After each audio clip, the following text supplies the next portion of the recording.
Here's what I've learned about C-section babies from my clients and what their mission, lessons, and challenges are in life. Okay.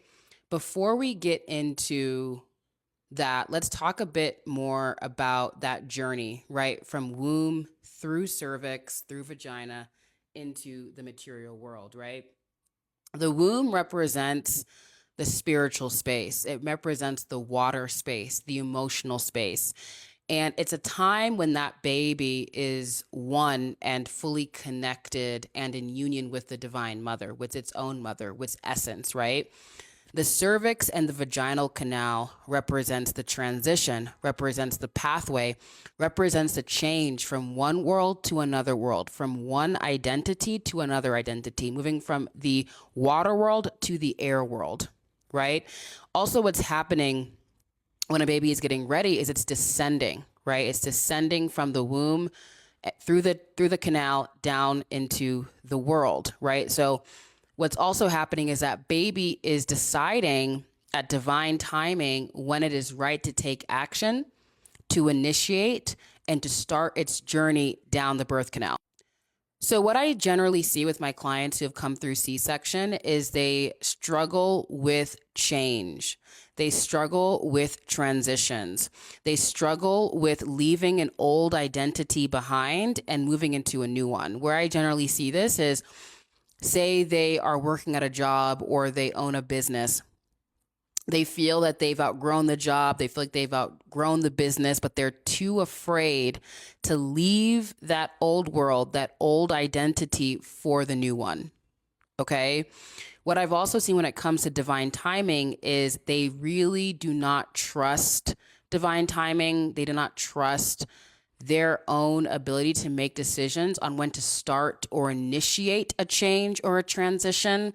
Like they really struggle with what they might lose. They struggle at failing. They struggle at not getting it right. They struggle with feeling like they're going to get everything wrong. Okay. But we also want to think about some of the blessings that come from a C-section. Generally, when someone's a C-section baby, it's, like yours, for example, it was a necessary thing.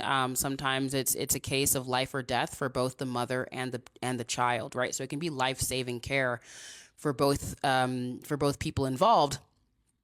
And this is a superpower for this C-section baby because they have this divine hand protecting them from death, right? From close calls with death, from being in situations where something could go wrong. Like the divine hand can pull them out of certain situations, like unbeknownst to them, because they're really protected like that. All right. So that is one thing when it comes to a blessing, but the flip side of that too is the reason why these C-section babies are so afraid of transition is they're also afraid of death because they've had a lot of close calls with it. And they're afraid of the new thing, of the unknown. Okay. That's what I generally see with C-section babies.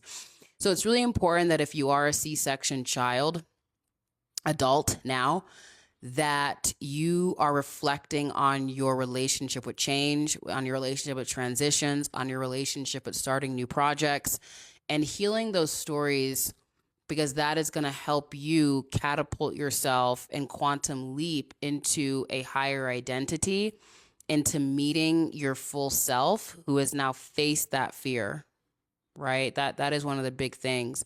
And it's also going to be about healing those stories within your womb, within your DNA, within your soul imprint of this reincarnation that you had. So if you want my help with that, I've worked with C-section babies to really do that. Head to my link in bio. I'm going to be having some free webinars on how to heal your womb naturally. You can find it under VIP waitlist in my link in bio, and I hope to see you there.